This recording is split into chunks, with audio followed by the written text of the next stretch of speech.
यसो घरतिरको काम पनि सिक्दै गरोस्। अब बिस्तारै जिम्मेवारी हेर्नतिर त्यही त दाइ, कान्छी त सब घरको काम गर्छ भने साह्रै लक्षित रहेछ।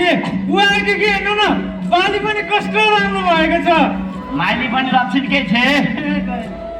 ए माइली कान्छी दुईटै लक्षितका परेछन् नि। त पनि छेस् क्या? अनि कान्छा निद्रा त पुगिरहेछ नि।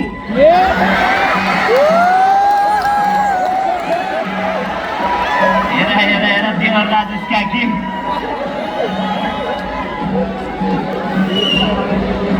दाइ म त कामतिर लाग्नु पनि थियो। अब यति त हो, यति सकेपछि जाओस् न। ए दाइ पेस्की लिइसकेको छु के। ल ल ल कान्छा त त गर्छ छोरा नि। मेरो नि यसो घर पुगेर निस्किनु पर्ने थियो दाइ। छोरै बाँकी छ गर्दै गर्नुहोस्। हस् हजुर।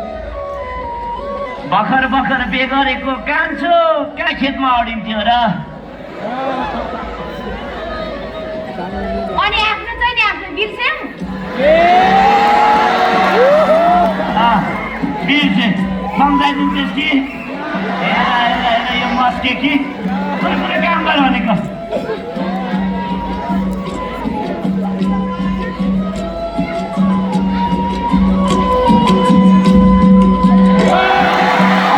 हेर न, अनि मान्छेले देख्यो भने के भन्छन् है? हेर खेतमा आएर कुनै कुनै काम गर भनेको। ल ल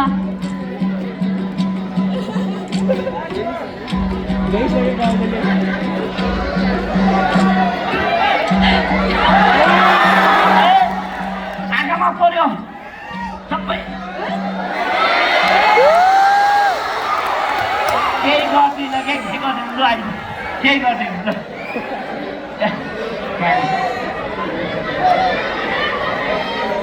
खोइ प्रणाम शिवनारायण दाजु।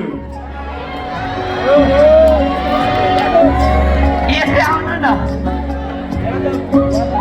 ओहो राम्रो राउन्जे होइन, यतिका दिनसम्म कहाँ जानु भएको थियो? तराई गएको थिएँ दाजु, सर्लाही। बिहे त भएको छैन नि? छैन छैन दाजु। ओहो अनि दाजु फसल त बढिया उम्रेछन्, थोरै बिउ मलाई पनि राखिदिनु होला। भइहाल्छ नि।